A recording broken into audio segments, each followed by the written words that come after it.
এই সমস্ত গ্রামের আত্মীয় স্বজনের সাথে আর কথা বলা যাবে না, এরা তোমাকে উল্টাপাল্টা বুদ্ধি দিবে। আর যদি কখনো দেখি তুমি এদের সাথে কথা বলছো, সোজা গিয়ে পাপার কাছে বিচার দিয়ে দিবে। চলো ঘুমাতে চলো। সাদিয়া, তোমার সাথে একটু কথা ছিল। বলো। আমাকে কিছু টাকা দিতে পারবা? মাকে পাঠাইতাম, মা খুব অসুস্থ। মা কল দিছে। হ্যালো মা। শাহিন, শরীরটা কি খারাপ? অসুস্থ নাকি বাবা? না মা, আমি সুস্থ আছি, শরীরও ভালো আছে। আল্লাহর কাছে লাখ লাখ শুকরিয়া। আমি তো অনেকবার ফোন করছিলাম বাবা, ফোনটা ধরস নাই কেন? আসলে ফোনটা আমার কাছে ছিল না তো, তাই ধরতে পারি নাই। তুমি কেমন আছো? এই যে আমি এখন তোর লগে কথা কইতাছি, আমার খুব ভালো লাগতেছে। ও শাহিন, তুই আমারে ফোন করস না কেন বাবা? আসলে অনেক কাজকর্ম নিয়ে ব্যস্ত থাকি তো, তাই তোমাদের ফোন দিতে পারিনি। আমিও ঠিক এই কথাটাই ভাবছি যে আমার পোলা তো ব্যস্ত, এর লাগে হয়তো আমারে ফোন করতে পারে না।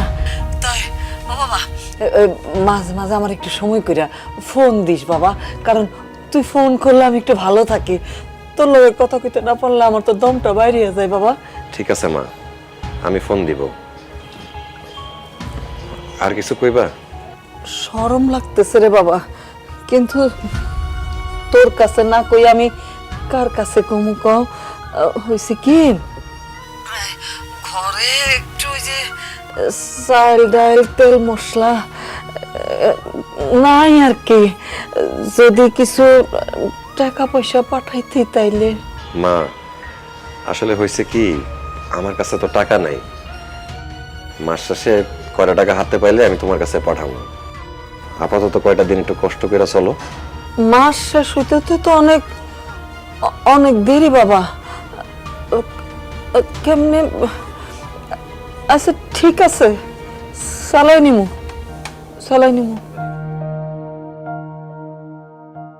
এই, তুমি কার সাথে কথা বলো?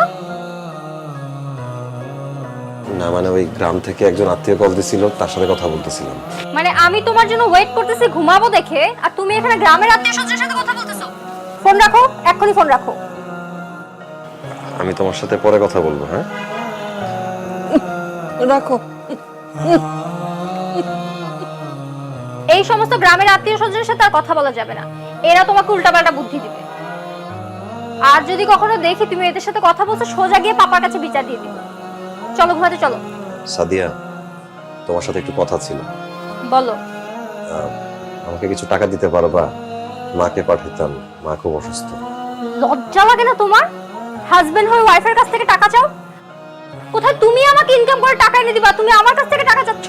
ননসেন্স।